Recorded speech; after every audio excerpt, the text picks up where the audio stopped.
Muito bem, minha gente! Agora que nós vimos, né, o que é um Estado Nacional moderno, como que ele se formou, qual o contexto, quem que está envolvido, nós precisamos estudar os casos primeiros, né, os principais casos de instauração de Estado Nacional moderno. Tranquilo, galera? O que vai acontecer? Nós temos principalmente Portugal, tá? Foi o primeiro Estado Nacional moderno, né? O que a gente chama de pioneirismo português, né? Foi o primeiro a organizar um Estado moderno, depois vai ser o primeiro a proclamar as grandes navegações, certo, galera? Então, Portugal vai ter uma relação de prestígio, uma relação de...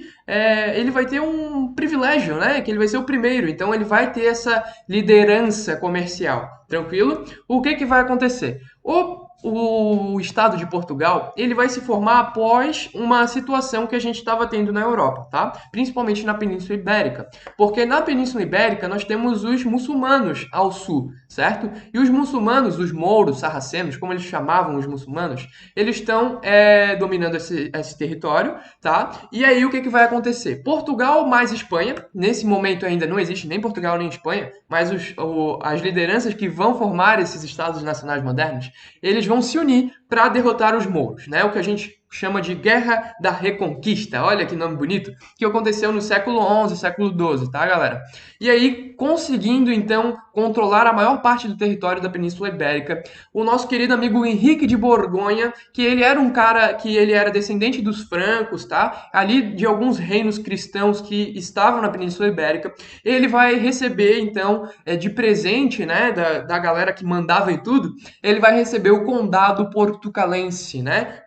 Nossa, nome bonito, né? Condado Portucalense. Uma coisa mais querida. Então, esse Condado Portucalense, ele vai ser o território que vai dar origem a Portugal, né? A gente pode ver aqui, né? Portucalense, Portugal, né? Faz sentido. Tudo faz sentido, né?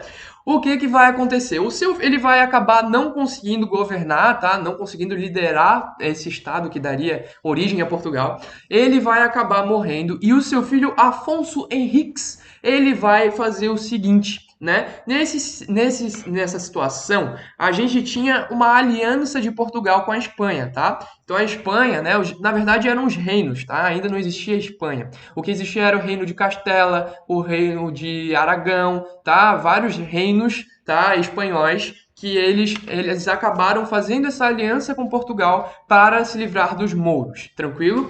O Afonso Henriques vai romper com a Espanha. Eu não quero mais vocês aqui, vocês não mandam mais em mim. Agora eu vou ter um país só meu. Tranquilo? E aí o Afonso Henriques ele vai dar origem à primeira dinastia de Portugal, a dinastia de Borgonha, tá? Então a gente vai ter aí a dinastia de Borgonha comandando Portugal ao longo do século 13, 14 por aí, tá, gente?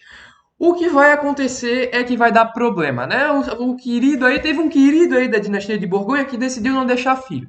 E aí isso sempre dá problema na monarquia, né? É uma loucura.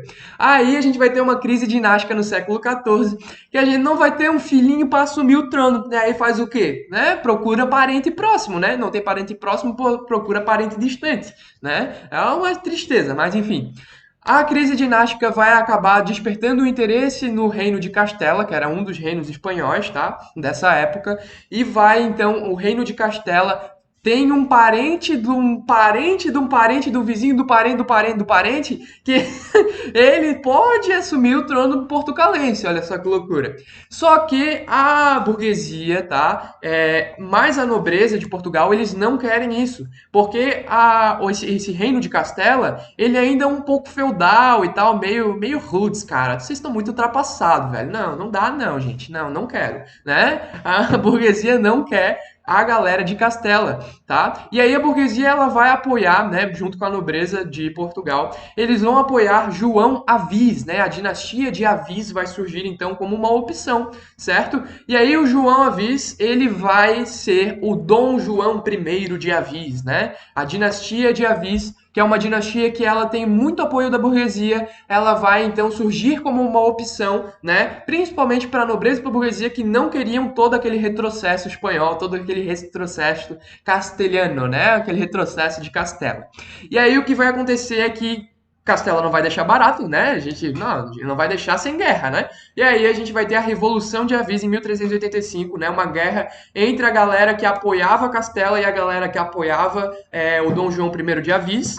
E aí o que vai acontecer é que Portugal ganha, né? O Dom João I de Avis ganha, a Revolução de Avis foi um sucesso e aqui, a partir desse momento, o Estado português vai se efetivar, certo? E aí, como a burguesia, ela pôde meio que escolher, né, o cara que ela queria, eles colocaram lá um cara que ajudava muito a burguesia, um cara que ele era visionário, né, para a burguesia. Ele era um cara que ele ia ter essa ligação muito forte com os burgueses e então a burguesia vai se fortalecer e vai permitir então que a gente tenha as grandes navegações, tá? Financiadas pelo rei, financiadas aí, tá? Pela dinastia de Avis. Fechou, galera? Se é assunto de uma próxima aula, vejo vocês lá. Valeu!